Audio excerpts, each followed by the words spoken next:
जी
अस्सलाम वालेकुम एवरीवन, क्या हाल है?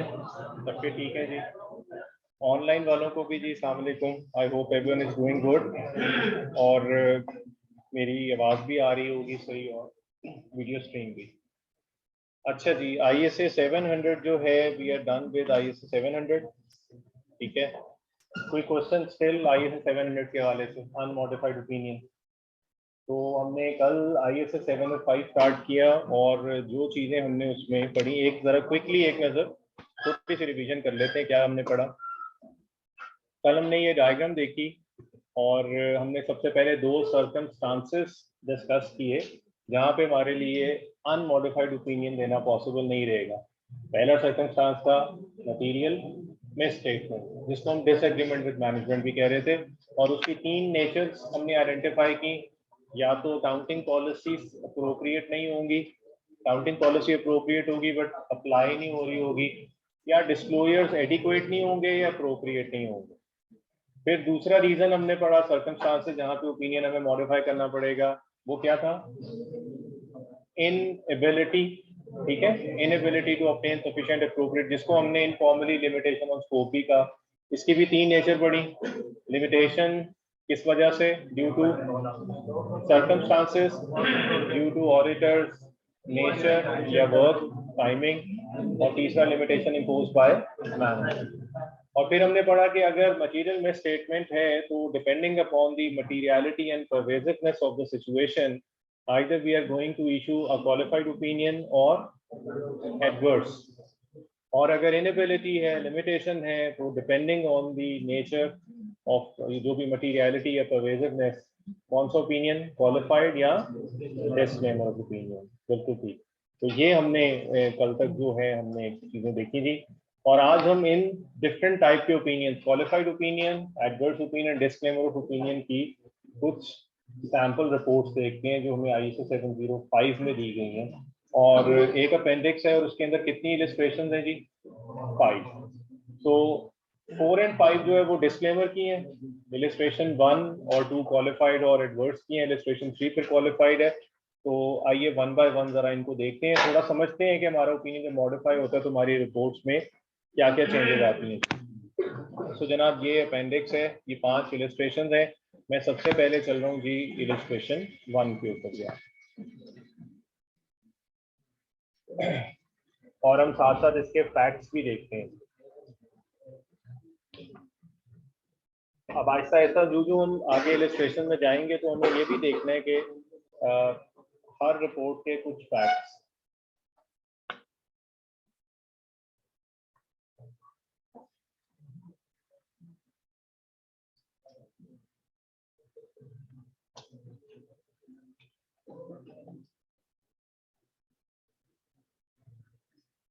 अच्छा जी, अब थोड़ी आपने ऐसे भी ट्रेनिंग करनी है कि जो हम इलस्ट्रेशन देखते होंगे ना उसके ऑडिट रिपोर्ट में, उसके फैक्ट्स को भी पढ़ना जरा सीखना है आपने, तो फैक्ट्स में क्या लिखा है, रिपोर्ट को प्रीएम करना है कि इसमें क्या होगा।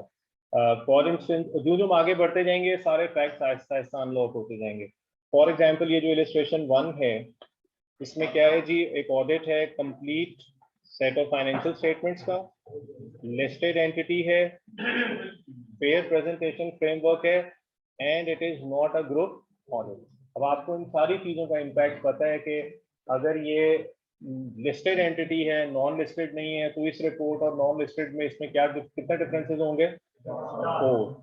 और फिर वो ये कह रहे हैं ये फेयर प्रेजेंटेशन फ्रेमवर्क है। अगर ये कंप्लायंस फ्रेमवर्क होता तो फिर उसकी वजह से कितने चेंजेस हैं? 3। फेयर प्रेजेंटेशन और कंप्लायंस फ्रेमवर्क की रिपोर्ट में 3 डिफरेंसेस हैं।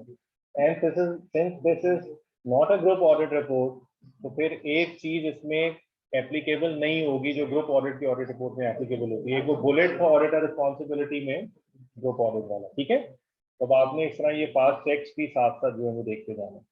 फिर उसके बाद ये जो फ्रेमवर्क है ये ऑब्वियसली एक जर्नल पर्पस फ्रेमवर्क बना। और नेचुरली 700 सीरीज में we are only talking about general purpose, financial general purpose framework, क्योंकि स्पेशल पर्पस फ्रेमवर्क के लिए कौन सी सीरीज? 800 के अंदर हम चले जाते हैं। All right, good. इसके बाद 4th बुलेट देखते हैं यहाँ पे कि व्हाट वेंट रॉन्ग। यहाँ पे क्या ऐसी रीजन हुई जिसकी वजह से हमें अपना ओपिनियन मॉडिफाई करना पड़ा?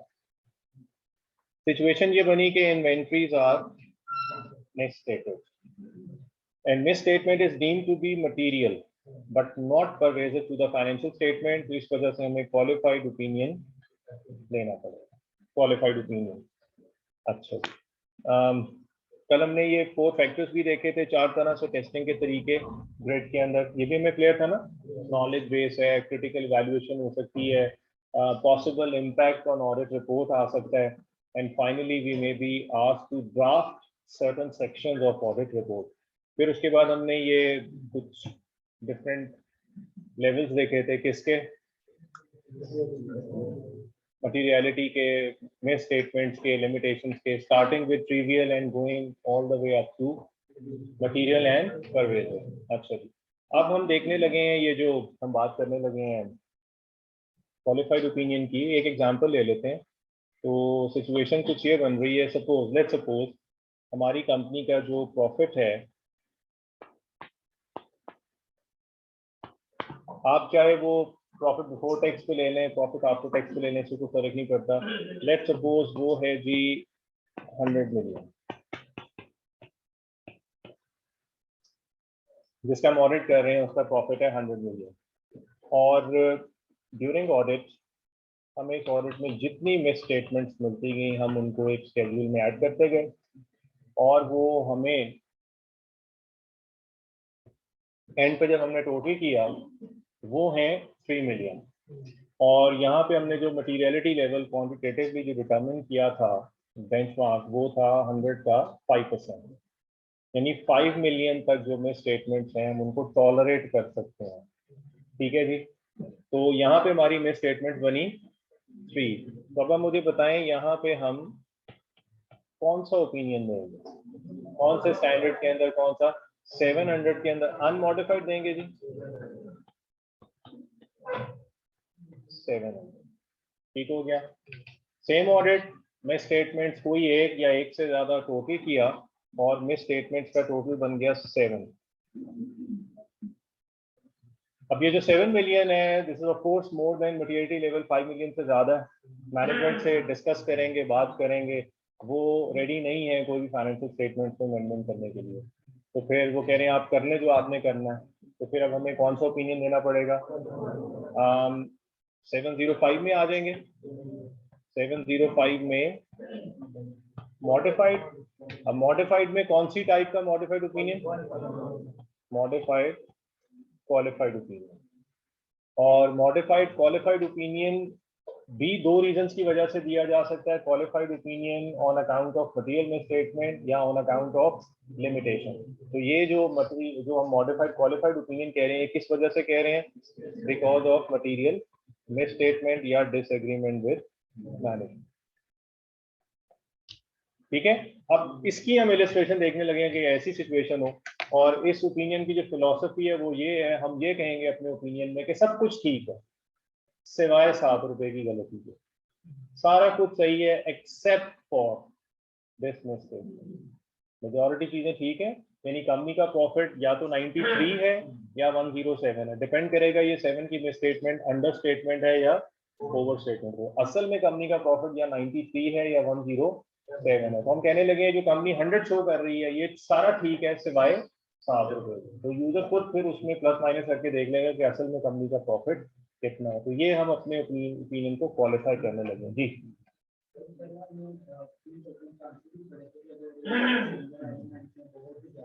हाँ जी जी जी, वो परवेजिव भी हो सकता है। अब 7 है और ये नहीं, वो मल्टीपल भी हो और उसका एक इफेक्ट भी हो ना। वो 7 है, बस समझ लें आप, टोटल 7 है, ये एक ही है, अभी ये एक ही है, वो भी उसमें आते हैं यहाँ पे मल्टीपल। ठीक है जी, तो ये 7 है और अज्यूम किया कि ये मटीरियल एंड परवेजिव नहीं है। तो आइए इसकी अब हम रिपोर्ट देखते हैं, इलस्ट्रेशन 1। और जनाब देखते हैं, अब हमने कंपेयर भी करना है, कंपैरिजन करना है कि हमारी जो ISO 700 की जो एक स्टैंडर्ड अनमॉडिफाइड रिपोर्ट थी उससे इस रिपोर्ट में क्या क्या और कहाँ कहाँ चेंजेस आने लगे। ठीक है, वो जो हमने रिपोर्ट पढ़ी थी उसको यहाँ पर देखेंगे। टाइटल में कोई चेंज नहीं है, एड्रेसी में कोई चेंज नहीं है, उसके बाद सब्जेक्ट में कोई चेंज नहीं है। सबसे पहली चेंज ISO 700 में हमने फर्स्ट सेक्शन का क्या नाम रखा था, ओपिनियन। अब यहाँ पे इस हेडिंग को देखते ही यूजर समझेंगे ओ नो, अगर खाली ओपिनियन लिखा होगा तो यस गुड है, वी डिड इट। तो लेकिन अगर ओपिनियन के साथ पहले कुछ भी लिखा गया, या क्वालिफाइड लिखा जाएगा, या एडवर्स, या डिस्क्लेमर, ओ जनाब बैड लक, कुछ पढ़ने की जरूरत नहीं है, उनको हेडिंग से समझ आ जाएगी। ठीक है, तो हम उनको हेडिंग से समझाना चाहते हैं कि भाई ये हो गया, तो खाली ओपिनियन होगा तो अच्छा होगा। अच्छा जी, अब अगर हम ISO 700 की रिपोर्ट भी साथ जेन में रखें, और वो आपने कोशिश करनी है कि बाद में आप अभी भी कोशिश करें, जहाँ पे ISO 700 की हमने रिपोर्ट देखी थी वो पेज भी निकाल लें, वहाँ पे हाथ रख लें, बाजू रख लें, कोई चीज़ रख लें, साथ साथ आप वहाँ पे जरा मूव करते हैं उसके साथ, जहाँ जहाँ हम डिफरेंसेस आइडेंटिफाई कर रहे होंगे। ठीक है, तो बेस्ट वुड बी कि आप साथ 700 की इलस्ट्रेशन 1 ही ओपन कर लें, 700 की।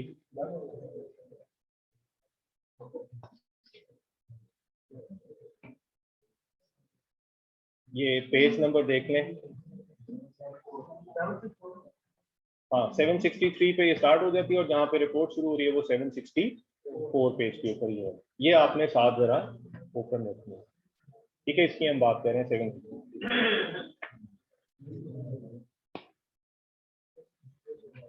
अच्छा जी, सेक्शन की हेडिंग चेंज हो गई। इसके बाद जो फर्स्ट पैराग्राफ था, first paragraph no change, no change as it is, no change.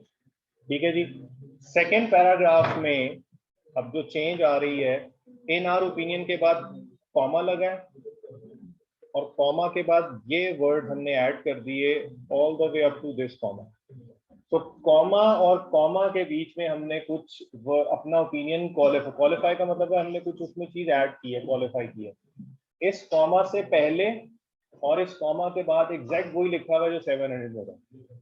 अगर मैं कॉमर्स के बगैर पढ़ूं, in our opinion the company financial statement give it to an fair view in accordance with वो जो भी फ्रेमवर्क है, तो बीच में हम क्या ऐड कर रहे हैं, except for the effects of the matter described in basis for qualified opinion section of our report. अब ये भी जो वर्डिंग है ना क्वालिफाइड ओपिनियन की, ये स्टैंडर्ड है, ये वर्डिंग आप चेंज नहीं कर सकते। जब भी क्वालिफाइड ओपिनियन देना है because of misstatement, material misstatement, यही वर्डिंग होगी, in our opinion comma except for the effect of the matter described in basis for qualified opinion section of our report comma company financial statement give it to an fair view. अब वो जो matter है उसका जो effect है वो हम उस सेक्शन में जाके एक्सप्लेन करेंगे यूजर। ठीक है, यहाँ से यूजर को नहीं पता चल रहा कि वो गलती क्या है और कितने की वजह बताइए गलती है। उस गलती के लिए हमने कहा वो हमने एक अगले सेक्शन में आपको बताया। अब अगले सेक्शन की हेडिंग देखते हैं, ये भी चेंज हो गई। ISO 700 की रिपोर्ट में बेसिस फॉर ओपिनियन था, यहाँ पे क्या आ गया जी, बेसिस फॉर क्वालिफाइड ओपिनियन। और अब अगर आप नोट करें ISO 700 की रिपोर्ट में basis for opinion paragraph section के अंदर जस्ट वन पैराग्राफ था, जस्ट वन पैराग्राफ था, और वो पैराग्राफ यहाँ पे नीचे चला गया।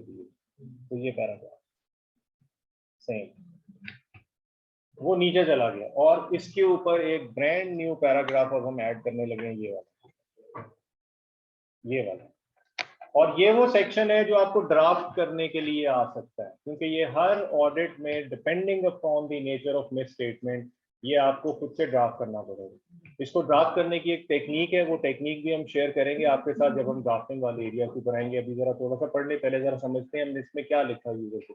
बेसिक आइडिया दे देता हूँ। हमने 3 चीजें बतानी है इस सेक्शन में, wrong treatment, right treatment and the effect of this wrong treatment. Company को करना क्या चाहिए था, कंपनी ने क्या गलत काम किया और इस गलती का फाइनेंशियल पे क्या इफेक्ट है। ये 3 चीजें जब हम टेक्निक बनाएंगे वो मैं लिखूंगा भी और ड्राफ्टिंग करना भी सीखेंगे। नंबर 1 रॉन्ग ट्रीटमेंट, कंपनी ने गलत क्या किया। राइट ट्रीटमेंट, स्टैंडर्ड में लिखा क्या हुआ, क्या सही करना चाहिए था। फिर यूजर के जहन में क्वेश्चन होता है अच्छा ये गलत हो गया, ये सही होना चाहिए था, तो फिर इसका इफेक्ट क्या पड़ा। तो फिर आपने क्वांटिफाई भी करने की कोशिश करनी कि इतने का इफेक्ट। और यहाँ क्वांटिफाई उसने बहुत सारी चीजों पे किया, कॉस्ट ऑफ सेल। आपने सिर्फ प्रॉफिट की एक लाइन आइटम प्रॉफिट पे बता दें क्या इफेक्ट है, और ज्यादा से ज्यादा स्टेटमेंट ऑफ फाइनेंशियल पोजीशन पे कि टोटल एसेट्स पे क्या फर्क पड़ेगा। इतने लंबे चौड़े इफेक्ट बताने की जरूरत नहीं होगी। तो रॉन्ग, राइट, इफेक्ट, ठीक है। ये टेक्निक भी हम डेवलप करेंगे, इस टाइम जरा पढ़ रहे हैं, समझने पर जोर करते हैं। तो देखते हैं यहाँ पे क्या हुआ। The company's inventories are carried in the statement of financial position at X amount. Management has not stated the inventories at the lower of cost and at realizable value, but has stated them solely at cost, which constitutes a departure from IFRS. तुमने गलत भी बता दिया और सही भी बता दिया, करना क्या चाहिए था और कंपनी ने क्या किया। प्लेसमेंट ऊपर नीचे हो सकती है, पहले आप राइट ट्रीटमेंट बता दें फिर रॉन्ग ट्रीटमेंट बता दें, या पहले आप रॉन्ग ट्रीटमेंट बता दें कंपनी ने गलत किया और फिर राइट बता दें, ये आपकी मर्जी है। अब तीसरी बात क्या करनी है, यूजर के जहन में अच्छा गलत किया तो इससे क्या हो गया, इम्पैक्ट क्या इफेक्ट है, वो बताते हैं। Company's records indicate that had management stated their inventories at the lower of cost and net realizable value, an amount of X rupees would have been required to write the inventories down to their net realizable value. Accordingly, cost of sales would have been increased by such amount, and income tax, net income, and shareholders' equity would have been reduced by such and such amount respectively. सिर्फ एक effect profit और एक inventories पे या total asset से बता रहा है। प्रॉफिट इतने से डिक्रीज या इंक्रीज हो जाता और इन्वेंट्रीज इतने से इंक्रीज या डिक्रीज हो जाता, दैट्स इट। ये हमने यूजर को यहाँ पे वो बताया। इससे ऑनवर्ड रिपोर्ट में सब कुछ एज इट इज है, जैसे हमने 700 में पढ़ा था। वही की ऑडिट मैटर, वही रिस्पॉन्सिबिलिटीज ऑफ मैनेजमेंट, वही उसके बाद auditor responsibilities, report on other legal engagement, partner का नाम, signature, address and so this was qualified opinion because of material misstatement, except for the effect of the matter described in this was qualified opinion। और वो section आपको draft करने के लिए जो आ सकता है वो ये, और वो इन्वेंट्रीज की मिसस्टेटमेंट का ड्राफ्ट करने के लिए नहीं आएगा क्योंकि उसका स्पेसिमेन यहाँ पे मौजूद है, ठीक है। एग्जामिनर ऐसी चीज नहीं देगा आपको जी। नहीं नहीं, कैम की सेक्शन वैसे वो कैम में देखेंगे अभी में, वो कैम में देखेंगे। अच्छा जी, वापस आते हैं। सेम ऑडिट है जी, 100 मिलियन उसका प्रॉफिट है, मिस स्टेटमेंट्स ऐड करते रहे जी भाई। वो छोड़ दें, अभी पता ही नहीं की ऑडिट, वो बाद में देखें। हाँ वो बाद में देखें, वो बाद में देखें, वो इंशाल्लाह उसको जब की ऑडिट फिर हम करेंगे उसमें क्या, ठीक है।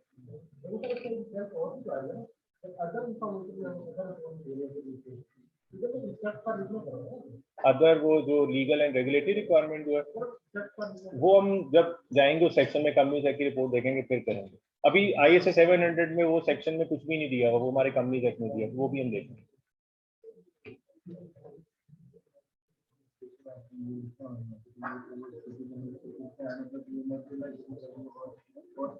ओवरस्टेट हो गई ना,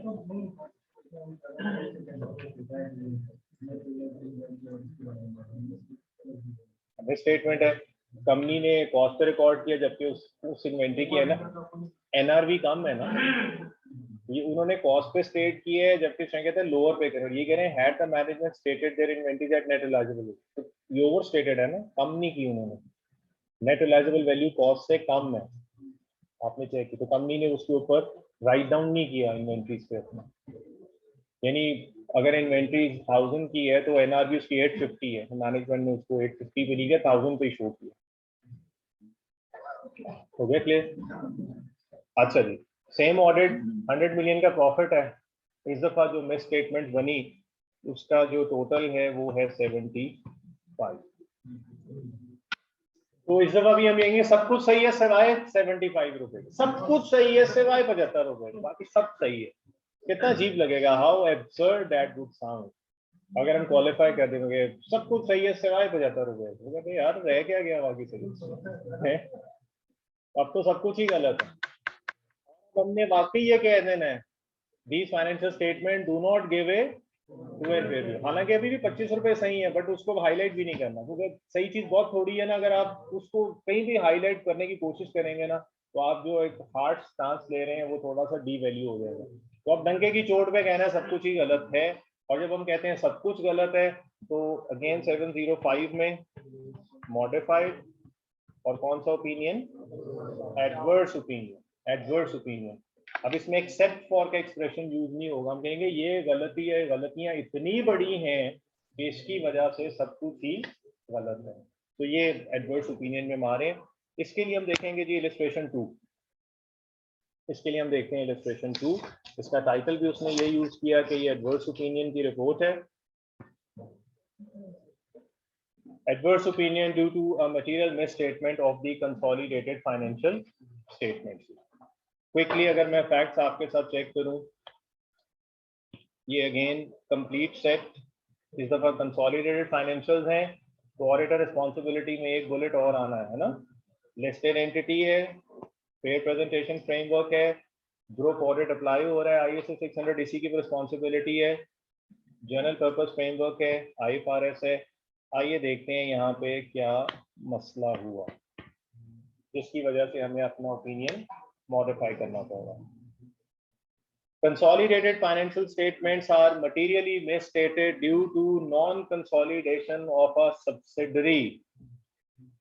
The material misstatement is deemed to be pervasive to the consolidated financial statements.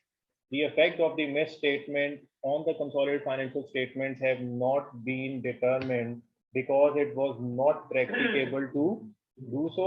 और इस सूरत में हमने एडवर्स ओपिनियन दिया। आइए इसको जरा चेक करते हैं। एक सब्सिडी कंसोलिडेट नहीं हुई, फाइनेंशियल स्टेटमेंट के कितने एलिमेंट्स अफेक्ट होंगे एक सब्सिडी को कंसोलिडेट ना करने से? 1 2 3 सारे line by line item consolidation होती है, एक एक लाइन आइटम खराब होगी, स्टेटमेंट ऑफ फाइनेंशियल पोजीशन की भी, स्टेटमेंट ऑफ कॉम्प्रिहेंसिव इनकम की भी। तो probably this would be the reason के एक सब्सिडरी है, कंट्रोल है, कंसोलिडेट नहीं किया तो हम एडवर्स ओपिनियन दे रहे हैं। लेकिन हैविंग सेड दैट, ये आपने रूल नहीं बनाना कि जब भी एक सब्सिडरी को कंसोलिडेट नहीं करेंगे हमेशा एडवर्स होगा। एक कंपनी है उसकी 6 सब्सिडरीज हैं, उसमें पेरेंट और 5 सब्सिडरीज कंसोलिडेट हुई है, एक सब्सिडरी कंसोलिडेट नहीं हुई जिसकी ग्रुप के अंदर 1% भी वैल्यू नहीं, तो छोटी सी सब्सिडरी है, बंद पड़ी है, उसको कंसोलिडेट नहीं किया।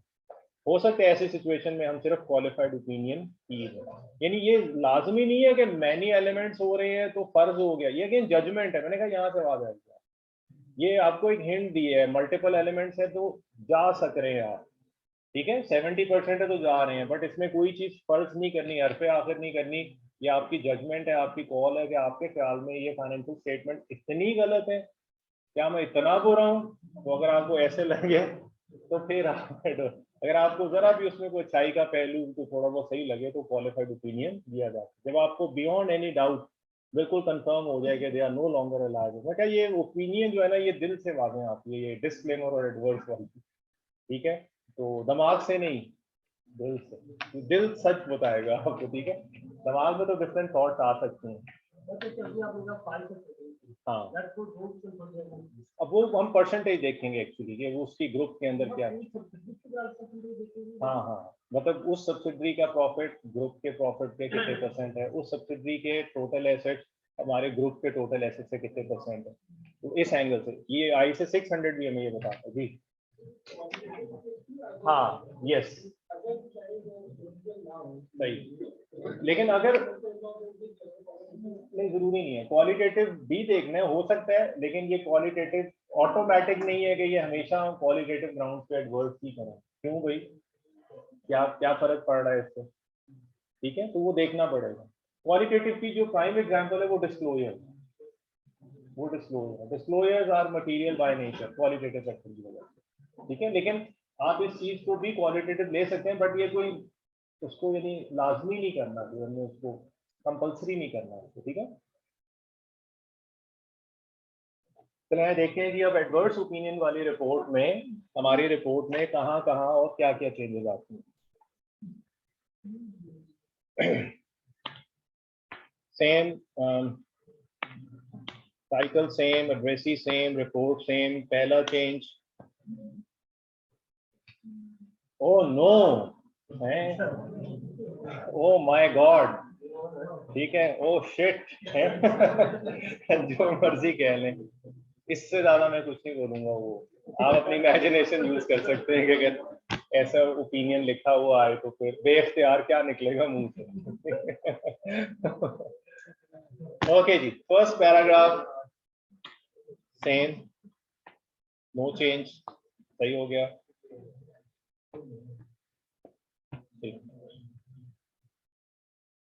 ओके, सेकेंड पैराग्राफ में चेंज आने लगा। इन आवर ओपिनियन, वर्डिंग देखिएगा एडवर्स ओपिनियन की standard wording, because of the significance of the matter described in the basis or adverse opinion section of a report, the accompanying consolidated financial statements do not present fairly or do not give it to an fairly. Do not give, हम straight कह रहे हैं कुछ भी सही नहीं है, यानी उन मैटर्स का जो हम आपको बताने लगे हैं उनकी सिग्निफिकेंस इतनी ज्यादा है कि ये financial statement are no longer considered to be fairly presented. आइए देखते हैं अगले सेक्शन की हेडिंग भी चेंज हो रही है जी, बेसिस फॉर एडवर्स।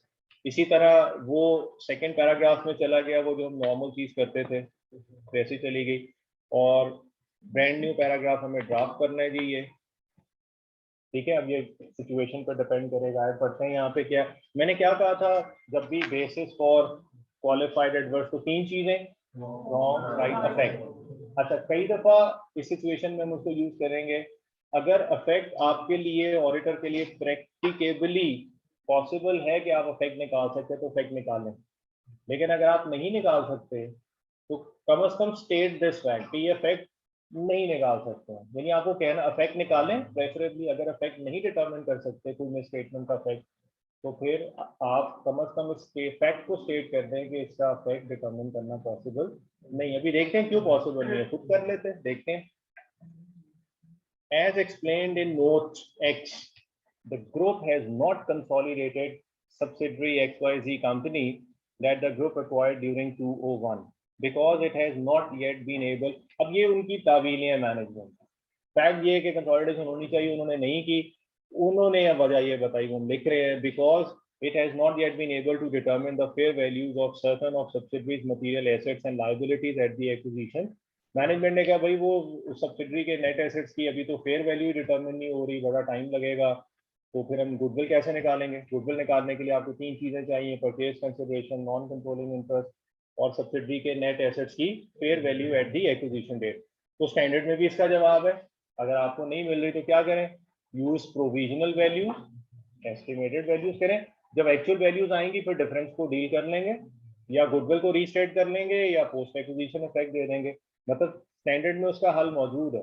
आप इसकी वजह से कंसोलिडेशन करना डिले मत करें, प्रोविजनल अमाउंट यूज करना। तो आगे क्या हुआ, this investment therefore is accounted for on cost basis. उन्होंने इन्वेस्टमेंट इन सब्सिडरी को एक सिंगल लाइन आइटम में इन्वेस्टमेंट शो कर दिया, वो जो सेपरेट बुक में लिखा होता है ना इन्वेस्टमेंट इन सब्सिडरी, वो ही उन्होंने कंसोलिडेटेड में जो इन्वेस्टमेंट शो कर दी, जबकि उसको तो ब्रेक कर देना चाहिए। अब क्या हम कह रहे हैं, अंडर IFRS ये रॉन्ग ट्रीटमेंट हो गया, अब हम करेक्ट ट्रीटमेंट बताने लगे। Under IFRS the company should have consolidated this subsidiary and accounted for the acquisition based on, ये IFRS में लिखा हुआ, बेस्ड ऑन प्रोविजनल अमाउंट। ये अभी आप लोग जो लोग अभी CFAP पढ़ रहे हैं, शायद ये प्रोविजनल वैल्यूज कैप के अंदर आप नहीं करते थे FR2 में, अब आप CFAP 1 में जब ये पढ़ रहे होंगे या पढ़ रहे हैं साथ, तो ये प्रोविजनल वैल्यूज का यहाँ पे भी आ जाएगा आपके पास। हमें प्रोविजनल वैल्यूज के ऊपर फिर देखना होता है, जब एक्चुअल रिपोर्ट आती है फिर डिफरेंस को क्या करना है, या प्री एक्विजिशन डील करना होता है या पोस्ट करना होता है, एनी ऑफ। अब मुझे बताएं, क्लाइंट ने कंसोलिडेशन की नहीं, मैं कैसे इफेक्ट निकालूं ऑडिटर, इसका मतलब मैं कंसोलिडेशन करूं, वैल्यूज तो है नहीं, तो मैं कैसे वैल्यूज डिटरमिन करूं, मैं कैसे गुडविल निकालूं, तो गुडविल इतने से खराब है, टोटल एसेट्स इतने से हैं, खुद किया नहीं तो मैं क्यों निकालूं। तो अब हम कहने लगे हैं Had XYZ company been consolidated, many elements accompanying consolidated financial would have been materially affected. आगे देखिए statement. The effect on consolidated financial statement of failure to consolidate it have not been determined. एक और पर because it was not practicable to do so. तो अक्सर हम ये भी कह देते हैं determine नहीं किया मतलब हम डिटाई से नहीं कह रहे मतलब वो कर ही नहीं सकते इसलिए हम वो ऐड कर देंगे has not been determined because it was not practicable to do so. तो अपनी हमने उसके अंदर बता दिया कि ये सब इससे ऑनवर्ड पूरी रिपोर्ट सेम ऑलमोस्ट सेम ठीक हो गया। तो जनाब हमने यहाँ पे मिस स्टेटमेंट्स के 3 दर्जे देखे। अगर मिस स्टेटमेंट इममटीरियल हो तो क्या करना है, मिस स्टेटमेंट मटीरियल हो तो क्या करना है, और miss statement material and pervasive हो तो क्या करना है। आइए अब थोड़ी सी बात करते हैं लिमिटेशंस की जी।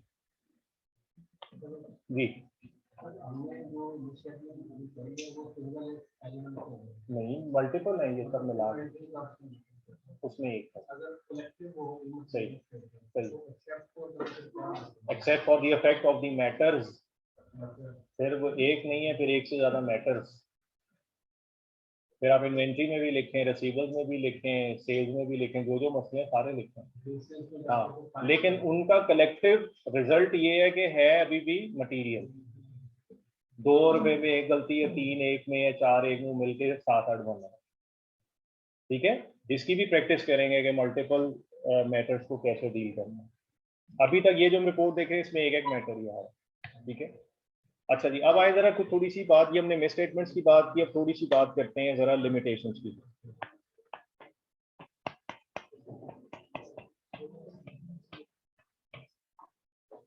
सेम एग्जांपल यूज करते हैं हम यहाँ पे।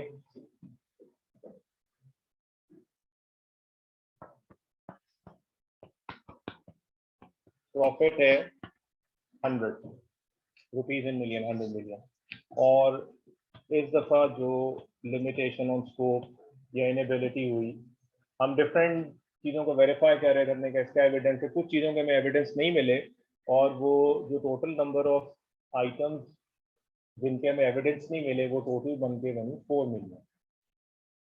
तो ये 4 मिलियन की लिमिटेशन है 100 में, तो ये मटेरियल लेवल से ज़्यादा है या कम है? कम है। तो क्या कंक्लूड करेंगे? इममटीरियल। गुड, कौन सा ओपिनियन? 700 अनमॉडिफाइड वाली रिपोर्ट दे देंगे जी।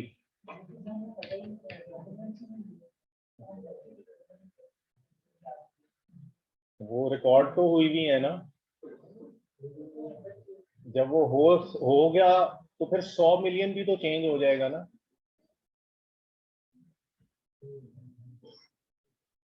टेक्निकल आंसर आपके टेक्निकल क्वेश्चन का। अभी वो शो कर रहे हैं 100 में 4 मिलियन की ये चीज है, आपने कहा रिकॉर्ड दिखाई नहीं मिला, रिकॉर्ड मिलता है पता चलता है ये 4 नहीं है ये 6 है, तो वो 100 भी तो 102 हो जाता ना फिर। तो शायद परसेंटेज में थोड़ा सा फर्क पड़ेगा, वो वही रहेगा। तो हो सकता है उसके अंदर वो जिन हो बहुत बड़ा, तो वो जिन बाहर आएगा तो वो 100 भी तो फिर इन्फ्लेट हो जाएगा ना, तो उस टाइम में परसेंटेज वही रहेगी। ये टेक्निकल बड़ा क्वेश्चन था लेकिन हमने इसका आंसर सोचा हुआ पहले। ठीक है, वेरी राइट, गुड। अच्छा जी, अब एक और ऑडिट हमने किया और वहां पे हमें लिमिटेशन मिली 10 मिलियन, 10 मिलियन का रिकॉर्ड नहीं दिया। More than materiality threshold level 5 million से ज्यादा है। ठीक है, since it is more than 5 तो फिर हम इसको कंक्लूड करेंगे कि ये मटेरियल हो गया। मटेरियल हो गया तो 705 में मॉडिफाइड क्वालिफाइड ओपिनियन किस रीजन की वजह से? बिकॉज ऑफ इनएबिलिटी या लिमिटेशन ऑन स्कोप। तो modified qualified opinion because of, ये मैं क्यों बिकॉज ऑफ, पहले मैंने बिकॉज ऑफ मिस स्टेटमेंट कहा था या बिकॉज ऑफ, इसकी रीजन है ये हमारे जब हम क्वेश्चन को आंसर करेंगे ना सिनेरियो बेस्ड क्वेश्चन, वहाँ पे हमारी एक्सप्रेशन को बेहतर करेगा and we would be able to fetch more marks. ठीक है, हमारा एक्सप्रेशन अच्छा होगा इससे। आइए अब इसको देखते हैं कि ये क्वालिफाइड ओपिनियन हम कैसे देंगे। वही लैंग्वेज होगी, थोड़ा सा एक चेंज आएगा। मुझे एक बात बताएं, अगर आपको ये 10 मिलियन का रिकॉर्ड जो कि नहीं मिला, इनएबिलिटी है ड्यू टू सर्कमस्टांसेस और ऑडिटर्स नेचर या वर्क या प्रोसीजर्स या due to impose by limitation impose by management, अगर ये रिकॉर्ड मिल जाता 10 मिलियन, आप इसको वेरीफाई करते, अभी तो रिकॉर्ड ही नहीं मिला, क्या हम कह सकते हैं ये 10 मिलियन गलत है, ये मिसस्टेटेड है? चेक ही नहीं किया तो हम कैसे कह सकते हैं?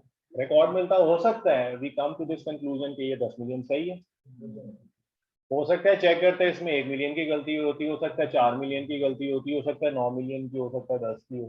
आई am not sure, we are not sure. जी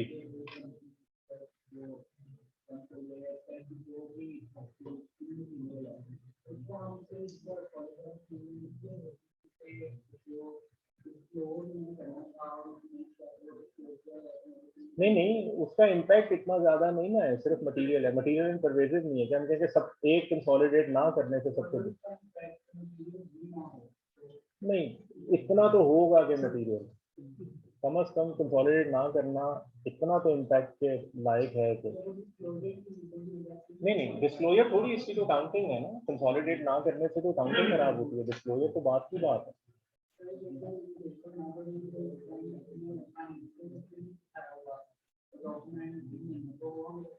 उसकी तो बात ही नहीं हो रही, यहाँ तो वो बात हो रही है जो रिकॉर्डेड है, उसका आपने एविडेंस मांगा है तो वो नहीं मिल रहा, जो रिकॉर्ड भी नहीं है और आपको दे भी नहीं रहे, वो कैसे नहीं कैसे उसकी बात नहीं हो रही। वो गैप का इल्म है, गैप हम ऑडिट में यूज करेंगे। गैप का इल्म अल्लाह ताला के बाद अगर किसी को है तो वो मैनेजमेंट को है, इसीलिए हम उनसे रिप्रेजेंटेशन लेंगे कि जो है सच सच बता दें। हम तो पूरी कोशिश करेंगे लेकिन आपने बता, ठीक है। हम वो बात कर रहे हैं जो रिकॉर्डेड है, हमने क्या दिखाइए इसका एविडेंस, उन्होंने कहा कोई रिकॉर्ड नहीं, ठीक है। रिकॉर्डेड के ऊपर लिमिटेशन लगती है, अनरिकॉर्डेड के ऊपर तो वो तो पता भी नहीं, ठीक है। अच्छा जी, तो अब 10 मिलियन का एविडेंस मिलता तो हम कंफर्म कर पाते कि ये सारा सही है, सारा गलत है 10 मिलियन, या ये 10 मिलियन से ज्यादा बड़ी अमाउंट है या कम है, कितना कुछ नहीं पता। तो अब यहाँ ये कह देना कि फाइनेंशियल स्टेटमेंट 100 मिलियन का प्रॉफिट सही है सिवाय 10 मिलियन की गलती के, जिस तरह हमने अभी यूज किया था, वो एक्सप्रेशन सही नहीं होगा। तो मैं अब एक वर्ड ऐड करने लगा हूँ इस क्वालिफाइड ओपिनियन में, ये वर्ड पहचान होगा उस क्वालिफाइड ओपिनियन और इस क्वालिफाइड ओपिनियन में। एक्सेप्ट फॉर द इफेक्ट था, यहाँ आप नोट कीजिएगा, एक्सेप्ट फॉर द पॉसिबल। हम कह रहे हैं कि जो भी इसका पॉसिबल इफेक्ट है उस गलती के अलावा बाकी सब, वो पॉसिबल गलती जो इस 10 में हो सकती है, उस गलती के पॉसिबल गलती के अलावा बाकी सब सही है। तो ये अब हम देखते हैं, इलस्ट्रेशन 3 में आते हैं जी। इस दफा भी हम क्वालिफाइड ओपिनियन दे रहे हैं, but this time due to auditors inability to obtain sufficient appropriate audit evidence. First three जो हम वो फैक्ट्स पढ़ रहे थे, they are pretty much same. आइए देखते हैं यहाँ पे क्या मसला बना जिसकी वजह से हमें ये क्वालिफाइड ओपिनियन देना पड़ रहा है। Auditor was unable to obtain sufficient appropriate audit evidence regarding an investment in foreign associate. The possible effects of the inability to obtain sufficient appropriate audit evidence are deemed to be material but not pervasive to the consolidated financial.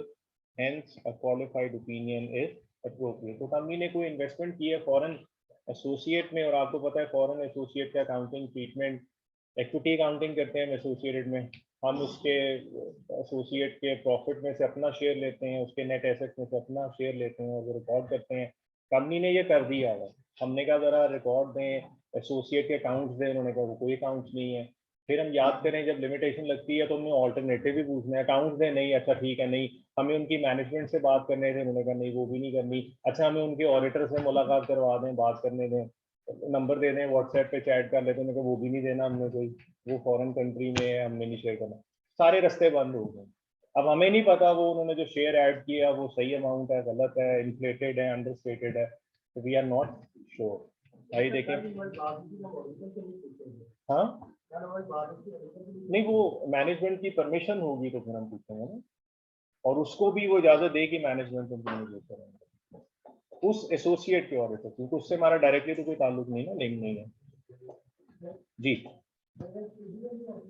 जी वो क्या होता है speedy में नहीं? हाँ हाँ हाँ, तो उसका एविडेंस नहीं है ना, हमें क्या पता, तो वो आप तो अनसपोर्टेड ही कहेंगे, लिमिटेशन ही है। हम उसको नहीं कहेंगे ये स्पीड मनी है, ये सैंड मनी है। तो हम, आप स्पीड मनी कह रहे हैं ना, वो हम एक कंस्ट्रक्शन कंपनी का ऑडिट कर रहे थे, तो हमने देखा यार वो एक अकाउंट है उसमें बहुत रेत ही रेत डाली जा रही है इतनी रेत, ये सैंड खरीदी है हमने। वो सैंड नहीं थी, वो एक्चुअली कॉन्ट्रैक्ट लेने के लिए कुछ गवर्नमेंट ऑफिशियल को उन्होंने, वो उनका कोड नहीं था, सैंड मनी है, ठीक है, तो उसको स्पीड मनी कहते हैं कि सैंड मनी कहते हैं, तो वो हमें नहीं पता चला है ना। ओके, अच्छा जी, देखते हैं रिपोर्ट पे क्या चेंज आ रहा है। शुरू की तो तीन चार चीजें सेम है जी, titles sorry title same, adversary report change, qualified opinion first paragraph same, second paragraph की वर्डिंग, और पर्टिकुलरली आपने नोट करना है difference from the previous illustration 1 का क्वालिफाइड ओपिनियन और इलस्ट्रेशन 3 के क्वालिफाइड ओपिनियन में क्या डिफरेंस है, एक्सेप्ट फॉर दी, इस वर्ड को देख के मुझे और कुछ समझने की जरूरत नहीं, मुझे समझ आ जाएगी यहाँ इनएबिलिटी है, यहाँ ऑडिटर को कोई एविडेंस नहीं, अगर खाली इफेक्ट लिखा हो क्लियर समझ में आ जाएगा कंपनी ने कोई वायलेशन की अकाउंटिंग ट्रीटमेंट, कोई अकाउंटिंग ट्रीटमेंट को वायलेट किया, अफेक्ट है, पॉसिबल इफेक्ट का मतलब है कि कोई एविडेंस नहीं ऑडिटर को प्रोवाइड करते, except for the possible effect of the matter describe in basis और qualified opinion section, rest is all good. तो आइए देखते हैं बेसिस फॉर क्वालिफाइड ओपिनियन में क्या आ रहा है जी, क्या रीजन बना, Group's investment in XYZ company, a foreign associate acquired during the year and accounted for by the equity method, is carried at X amount on the consolidated statement of financial position as at 31st December 2001, and ABC's share of XYZ net income of X amount is included in ABC's income for the year then ended. अब हमें नहीं पता ये treatment right है या wrong है, गौर कीजिएगा, वहां तो था ना रॉन्ग राइट और अफेक्ट, यहाँ पे हम सिर्फ जो कंपनी ट्रीटमेंट कर रही है वो बता रहे हैं, भाई कंपनी ने ये ट्रीटमेंट की है, और साथ ही अब हम अपनी लिमिटेशन एक्सप्लेन करेंगे। तो यहाँ पे राइट रॉन्ग तो हम जज ही नहीं कर सके ना, चेक ही नहीं कर सके, एविडेंस मिलता तो चेक करते। तो हमने बताया कंपनी ने ये किया है, ये कर दिया उन्होंने, और अब हमें इसका एविडेंस नहीं मिला, और यहाँ पे हम कोई इफेक्ट भी नहीं बता सकेंगे, हमें तो नहीं पता इसमें कितने की गलती है, तो वो भी देखते हैं। We were unable to obtain sufficient appropriate audit evidence about the carrying amounts of ABC's investment in XYZ at 31st December and ABC's share of XYZ because we were denied access to financial information. Alternative हमने कोशिश की, management से भी नहीं मिलने दिया, and the auditors of, हमें deny किया गया, ना आप ये कर सकते हैं, ना आप ये कर सकते हैं, ना आपको ये अलाउ है। Consequently, we were unable to determine whether any adjustments to these amounts were necessary. तो ट्रीटमेंट, लिमिटेशंस एंड अफेक्ट, और अफेक्ट भी बेसिकली अपना इनएबिलिटी का, कि हम उसका अफेक्ट डिटरमिन नहीं कर सकते, हमने चेक ही नहीं किया, लिहाजा हमें नहीं पता। बाकी rest of the report is again pretty much same. So this was material limitation.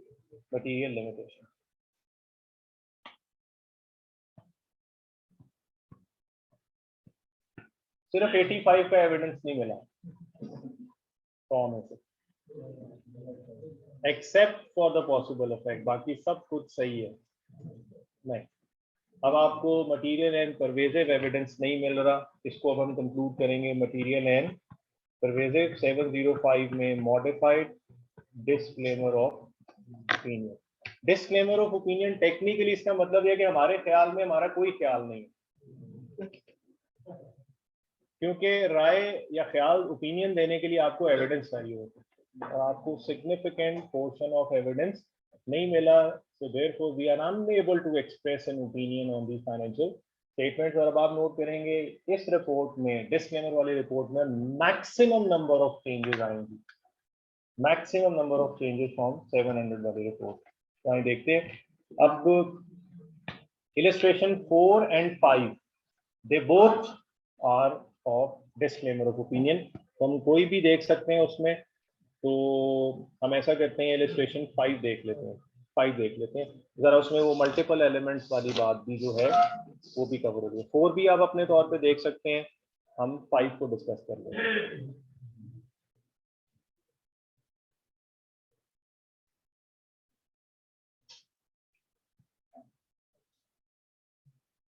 All right. Illustration 5. Disclaimer of opinion due to the auditor's inability to obtain sufficient appropriate audit evidence about multiple elements of financial statement. तो जरा देखते हैं 4th bullet में कि यहाँ पे क्या मसला हुआ जिसकी वजह से हमें अपना ओपिनियन जो है वो डिस्क्लेम करना पड़ा। Auditor was unable to obtain sufficient appropriate audit evidence about multiple elements of financial statements. That is, auditor was unable to obtain audit evidence about entities' inventories and accounts receivable. और ये ऐसा नहीं होगा कि 2-2% होगा तो मल्टीपल है, ये भी वैल्यू होगा। तो हो सकता है मिलके 70 ना हो रहे हो, वो 30%, 35%, बट एक से ज्यादा जगह हो गया और काफी हैवी अमाउंट होगी, तो यहाँ से आवाज आई डिस्क्लेम। ठीक है, the possible effect of this inability are deemed to be both material and pervasive. आइए देखते हैं इस रिपोर्ट पे क्या चेंज हुआ। Title, addressee, subject same. सबसे पहले जो चेंज आने लगा है डिस्क्लेमर ऑफ ओपिनियन।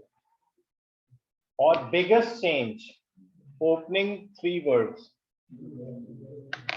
आज से पहले हमने जो रिपोर्ट भी देखी, भले वो एडवर्स ओपिनियन वाली थी, we have audited, opening statement ही चेंज हो गई। We were engaged to audit, क्योंकि ऑडिट तो हुआ ही नहीं, ऑडिट करने के लिए एविडेंस चाहिए था, सब्सटैंशियल एविडेंस ही नहीं मिला। We were engaged to audit the financial statements of ABC company which comprise, वो जो कुछ भी हो गया। So biggest change, we were engaged. अगला पूरा सेक्शन देखें, बिल्कुल चेंज हो गया। एडवर्स ओपिनियन तक भी सेकंड पैराग्राफ में लिखा होता था इन आर ओपिनियन, एडवर्स ओपिनियन तक भी इन आर ओपिनियन, और अब क्या लिखा हुआ है? We do not express an opinion on the accompanying financial of the company because of the significance of the matters described in basis for disclaimer of opinion section of our report. We have not been able to obtain sufficient appropriate audit evidence to provide a basis for an audit opinion on these financial statements. इसके बाद देखते हैं basis for disclaimer of opinion। और इस दफा 2 मसले हैं, तो वो 2 मैटर्स आएंगे, रिसीवेबल्स भी, और आप 1 और 2 करके बना दे, नंबरिंग भी कर सकते हैं, या एक ही पैराग्राफ में लंबा बना के दोनों को एक्सप्लेन भी कर सकते हैं। या उसने पैराग्राफ को चूज किया, नंबरिंग नहीं की। आइए देखते हैं क्या वजह हुई। जी जी नहीं, ओपिनियन है, हाँ ओपिनियन नहीं थे, ऑडिट रिपोर्ट है, इसको हम कहते ही डिस्क्लेमर ऑफ, हमने अपने ओपिनियन को डिस्क्लेम कर दिया। यानी हमारा ओपिनियन ये है कि हमारा कोई ओपिनियन नहीं, मेरी ये राय है कि मेरी कोई राय नहीं है ना। तो ये राय ना होना भी तो एक राय है ना। That actually says a lot, I don't have an opinion on this financial, this is actually an opinion, अगर फील करें तो फील बात फील करने की। अच्छा चलें, We were not appointed as, और जहां लिमिटेशन लगेगी ऑल्टरनेटिव का भी तस्करा जरूर करना है कि ये रास्ता भी बंद हुआ, ये भी हो गया, ये भी होगा, जो भी है। We were not appointed as auditors of the company until after 31st December 2001 and thus did not observe the counting of physical inventories at the beginning and end of the year. We were unable to satisfy ourselves by alternative. जरूरी नहीं है कि वो alternative means क्या क्या होते हैं वो भी मेंशन करें, इतना कह देना ही काफी है कि ऑल्टरनेटिव मीन्स से भी हमें सफिशिएंट अप्रोप्रिएट ऑडिट एविडेंस नहीं मिला। So we were unable to satisfy ourselves by alternative means concerning the inventory quantities held at start of the year and end of the year, which are stated in the statement of financial position at X and X amount. उन्होंने management ने value करके लिखी हुई है, but हमारे पास उसका evidence नहीं है। इन एडिशन, दूसरी बात, एक इन्वेंट्री में मसला हो गया जी। दूसरा क्या मसला है? Introduction of new computerized accounts receivable system in September 2001 resulted in numerous errors in accounts receivable as of the date of our report, management was still in the process of rectifying the system deficiencies and correcting the errors, we were unable to confirm or verify by alternative means accounts receivable included in the statement of financial position at a total amount of X at 31st December. As a result of these matters, we were unable to determine whether any adjustment might have been found necessary in respect of recorded or uncorrected inventories and accounts receivable and the elements making up the statement of comprehensive income, statement changes in equity and statement of cash flow. आगे देखें और changes. एक और change आ रही है इस पूरे paragraph में, ऑडिटर्स रिस्पॉन्सिबिलिटी. वो जो लंबा चौड़ा हमने एक पैराग्राफ बनाया था ऑडिटर रिस्पॉन्सिबिलिटी वाला, जिसमें extended responsibilities with in body of report दें, एज एन एक्सपर्ट दें या वेबसाइट, सब चेंज टोटल रीड्राफ्ट हो गया ये डिस्क्लेमर के लिए, क्योंकि ऑडिट ही नहीं हुआ. कोई रिस्पॉन्सिबिलिटीज बताने की जरूरत नहीं है कि जनाब हमने रिस्क असेसमेंट की है, कंट्रोल चेक किए हैं, कुछ कहने की जरूरत नहीं, टोटल रीड्राफ्ट होगी wording. Our responsibility is to conduct an audit of the company's financial statements in accordance with international standards in auditing and to issue an auditor's report. However, because of the matter described in basis for disclaimer of opinion section of our report, we were not able to obtain sufficient appropriate audit evidence to provide a basis for an audit opinion on the financial statements. We are independent company in accordance with ethical requirements that are relevant to our audit of financial, and we have fulfilled our ethical responsibilities in accordance with these requirements. So auditor responsibility वाला section भी total change. तो ये हमने अभी तक discussion की जनाब के ये डिफरेंट टाइप के ओपिनियन किन सिचुएशंस में देने हैं और उनका हमारी वर्डिंग पे क्या इफेक्ट होगा. Qualified opinion because of material misstatement, qualified opinion because of limitation. Adverse opinion होता ही बिकॉज ऑफ मिसस्टेटमेंट है और डिस्क्लेमर ऑफ ओपिनियन होता ही बिकॉज ऑफ इनएबिलिटी या लिमिटेशन है. अच्छा, अगर यहाँ पे रुक के मैं आपसे पूछूं कि most desirable opinion from company's perspective would be, क्या चाहेंगे वो? अनमॉडिफाइड. हर कंपनी की कोशिश है, ख्वाहिश है कि उसे अनमॉडिफाइड ओपिनियन दिया जाए. किसी वजह से अगर अनमॉडिफाइड ओपिनियन देना पॉसिबल ना हो तो फिर नेक्स्ट क्वालिफाई हो जाएगा. ठीक है, तो नेक्स्ट क्वालिफाइड ओपिनियन. अगर किसी वजह से क्वालिफाइड ओपिनियन देना भी पॉसिबल नहीं है तो अब दो बैड ओपिनियन है, adverse and disclaimer. Adverse and disclaimer. सबसे बुरा ओपिनियन कौन सा होगा?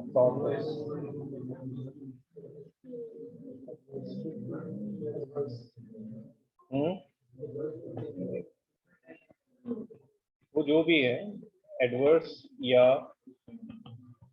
डिस्क्लेमर, और टॉप पे कौन सा आएगा? अब इन दोनों में से हमने चूज करना. सबसे बुरा ओपिनियन डिस्क्लेमर.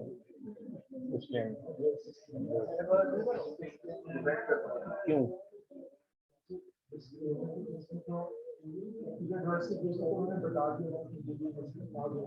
ओके,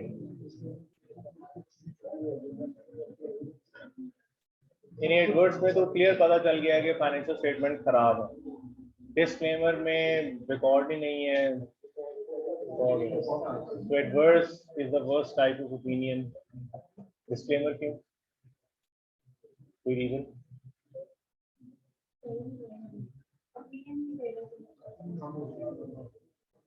तो डिस्क्लेमर या एडवर्स? सबसे बुरा ओपिनियन फैसल एडवर्स. कर लें.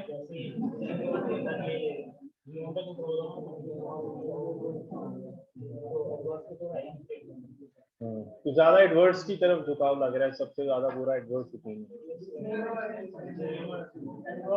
डिस्क्लेमर स्पीडी बनी जी.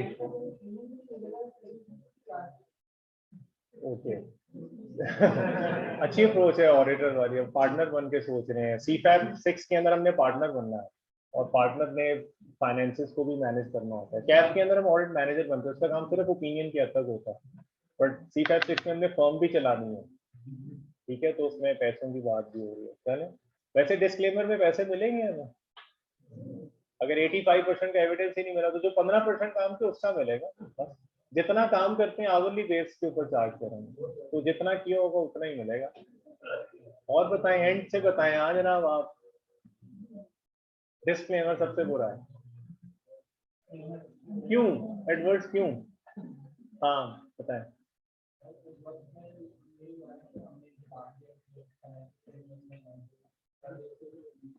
ओके।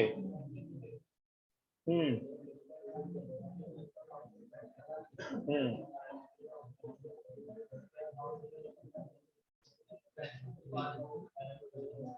सही।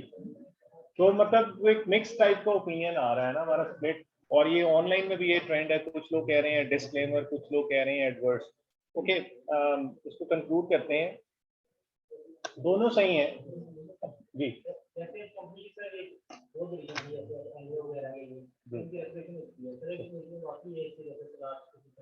जी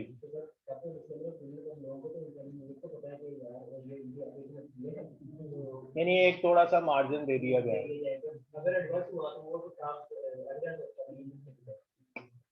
ठीक है। ओके, अब थोड़ा कंक्लूजन की तरफ आते हैं।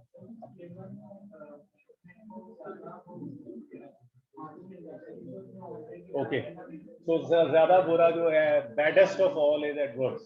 उसमें तो कोई मार्जिन नहीं है, क्लियर कट है कि आपने गलत किया है और ये मटेरियल एंड टेम्परेचर गलत किया है। ओके, सब सही कह रहे हैं, इसमें कोई आर्गुमेंट की बात नहीं है। दोनों बुरे हैं, दोनों बुरे हैं, एडवर्स भी, डिस्क्लेमर भी। अब ज्यादा बुरा कौन सा है, ये फील करने की बात।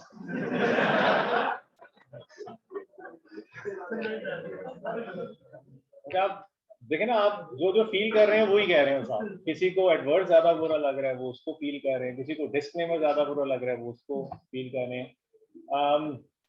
देखें, अब मैं थोड़ी सी डिस्कशन इसमें और करता हूँ। एडवर्स ओपिनियन में कई दफा जेन्युइन डिफरेंसेस भी अराइज हो जाते हैं। अकाउंटिंग स्टैंडर्ड के एक पैराग्राफ की इंटरप्रिटेशन के जेन्युइन इश्यूज आ जाते हैं। कोई मैलिफाइड इंटेंशन नहीं, मैनेजमेंट इंटरप्रेट करती है कि इस स्टैंडर्ड के इस पैराग्राफ का मतलब ये है, लिहाजा ऐसे ट्रीटमेंट करना है। ऑडिटर कहता है नहीं, इस पैराग्राफ की इंटरप्रिटेशन ये है, आप ये ट्रीटमेंट ऐसे करें।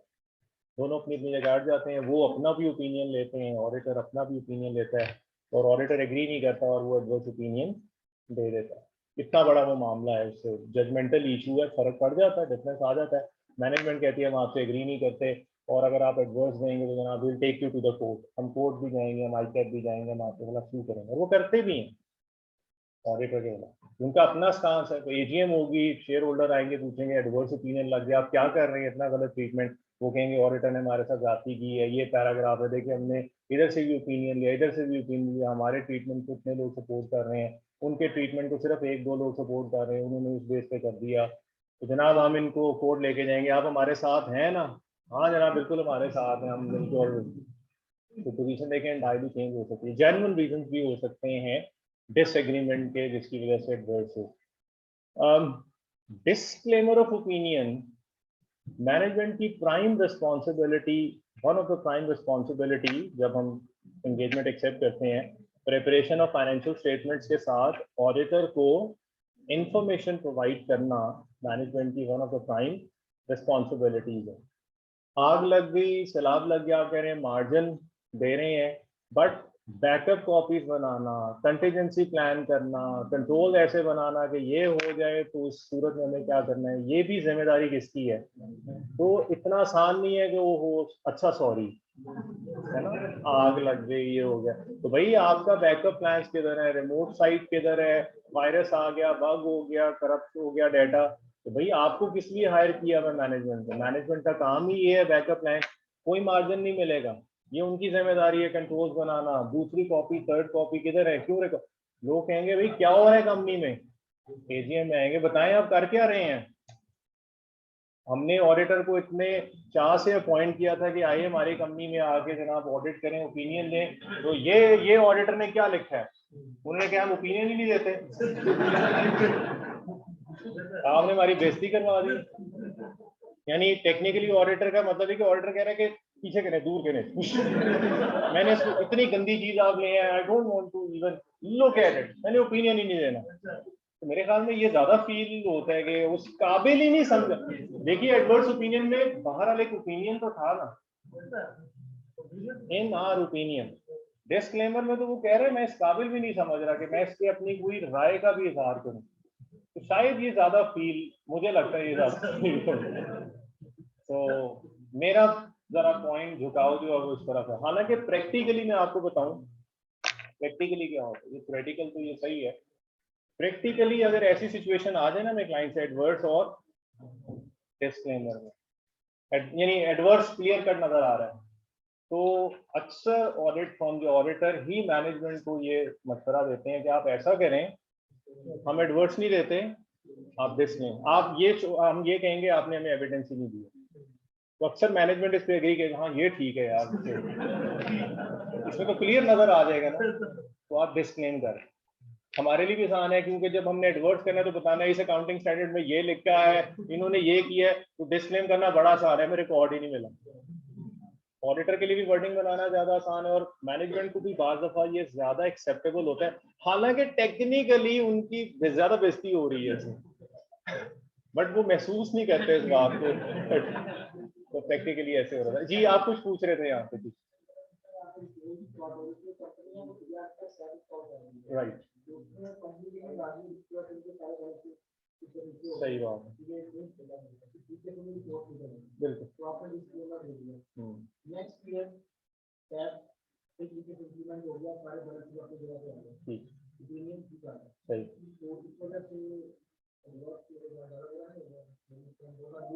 अगेन देखें वो जो आपने बात की उसका खुद ही आप एक जवाब भी दे रहे हैं कि कभी भी जब आप नया सिस्टम इंस्टॉल करते हैं हमेशा पैरेलल रन करके चलते, इवन वो ठीक भी हो जाए एक सर्टेन टाइम तक दोनों पैरेलल चलते हैं एक टाइम, फिर उसके बाद कंप्लीटली शिफ्ट होता है। तो कभी भी हम एकदम ऐसे नहीं करते कि आज से रोक के नए सिस्टम पे वो भी चलाएंगे ये भी चलाएंगे, तो इवन ये मैनेजमेंट की रिस्पॉन्सिबिलिटी कि उन्होंने ऐसा क्यों नहीं किया, it is again be considered management fault कि भाई आपने, आपको पता है ना 6 महीने साल पैरेलल चलते हैं, तो कभी भी कोई मसला है तो हम देखते हैं तो दोनों चीजें चल रही होती हैं जी। हाँ बैड है,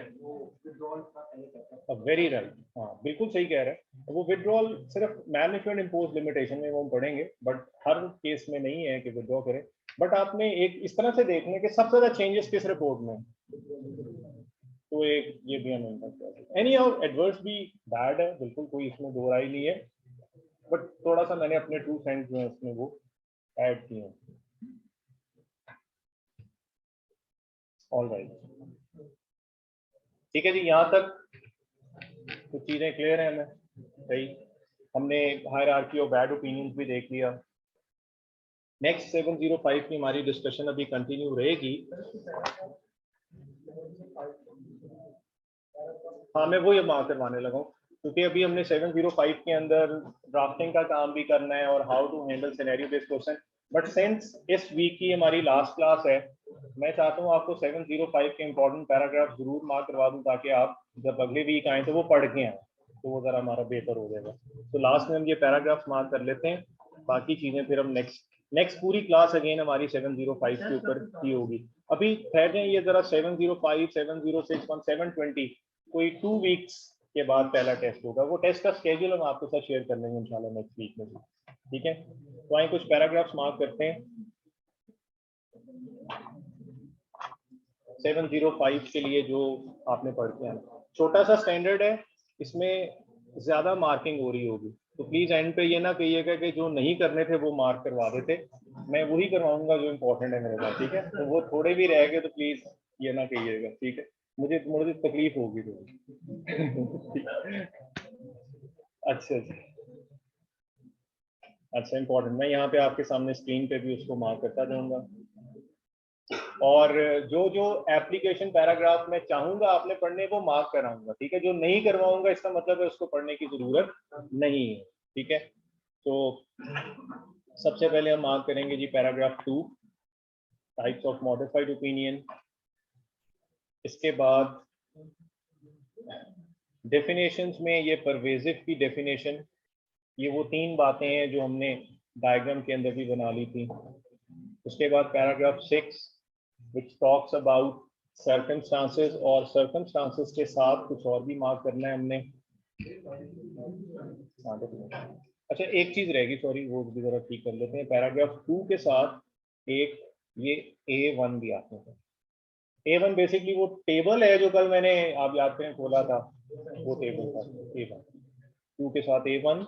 और इसके बाद पैराग्राफ 5 में सिर्फ डेफिनेशन परवेजिव की इम्पोर्टेंट है, अगली भी पढ़ लें, कोई मसला नहीं है। अगर मैं कोई पैराग्राफ आपको मार्क नहीं करा रहा ना, तो इसका मतलब ये नहीं है कि वो उसको पढ़ेंगे तो कोई नुकसान होने का खतरा है। अगर किसी पैराग्राफ को पढ़ने से नुकसान होने का खतरा होगा वो मैं आपको बता दूंगा, तो मुझे नहीं मार्क करा रहा। लेकिन मैंने सजेस्ट ये किया कि फर्स्ट रीडिंग में, फर्स्ट टाइम जब आप एक चीज पढ़ रहे हैं हमारे साथ कोर्स में, तो सिर्फ मार्क चीजों पे ही फोकस करें, उसी पे माइंड अप्लाई करें।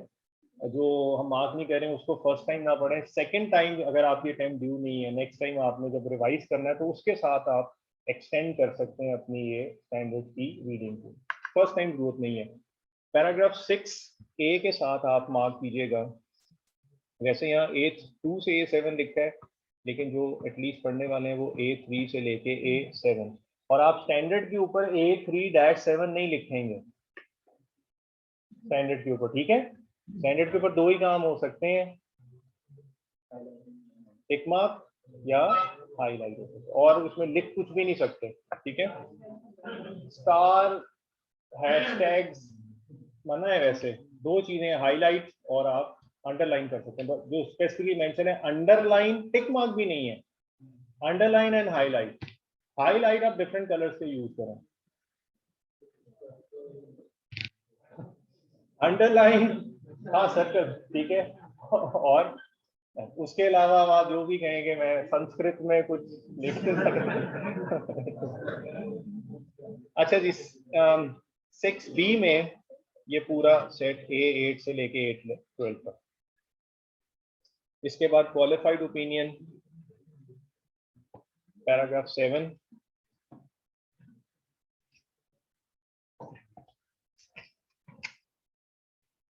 सेवन के बाद नेक्स्ट पेज पे 8 एडवर्स ओपिनियन।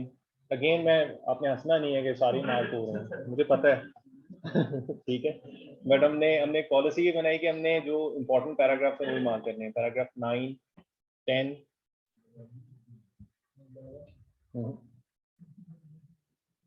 इसके बाद आ जाएं 13 के ऊपर, और 13 के साथ नेक्स्ट पेज पे ये जो 13B1 और B2 है, इसमें A13 एंड A14। ये बड़ा टेक्निकल पैराग्राफ है, थोड़ा पढ़ के आएंगे फिर समझने में आसानी होगी। आई एम नॉट एक्सपेक्टिंग कि आप सारे पढ़ेंगे और सारी चीजें समझ में आ जाए, बट थोड़ा सा एफर्ट करके आएंगे, फिर जब हम एक्सप्लेन करेंगे यहाँ पे, फिर वो चीजें बिल्कुल सही अनलॉक हो जाएंगी। पैराग्राफ 15 जी, paragraph 15 together with A16, paragraph 15 together with A16। इसके बाद पैराग्राफ 17,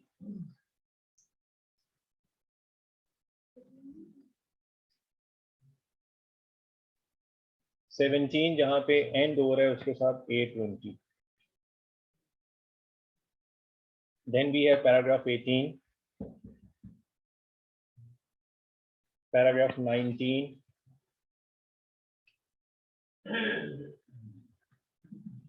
पैराग्राफ 20,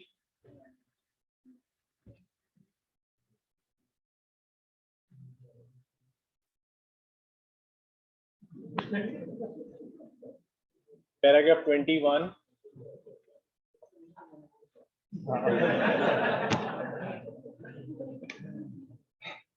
21 के साथ A22,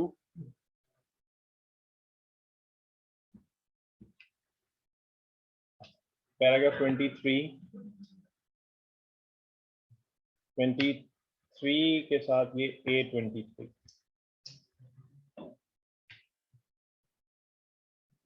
and then paragraph 26.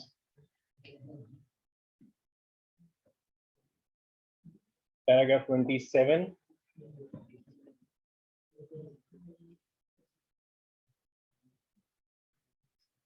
बस ये आखिरी 3 पैराग्राफ. Para 28, 29 and 30. बस जी इतने सही हैं. अच्छा 30 के साथ A27.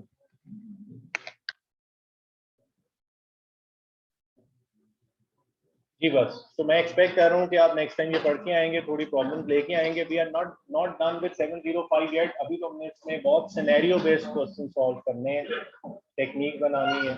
चलो नेक्स्ट वीक में मुलाकात. Thank you very much.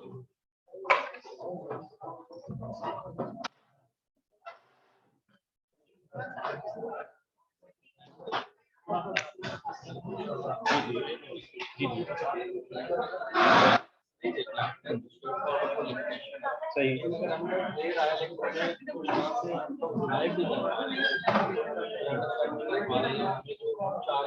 हाँ तो वो लिमिटेशन ही है, यानी जो एविडेंस है वो सफिशिएंट और अप्रोप्रिएट होना चाहिए टू आवर सेटिस्फैक्शन. अब उसके लिए मैनेजमेंट हो, मैनेजमेंट एक्सपर्ट हो, ऑडिटर एक्सपर्ट हो, वो हमने फैसला करना. वो सारे रास्ते जब बंद हो जाएंगे फिर लिमिटेशन.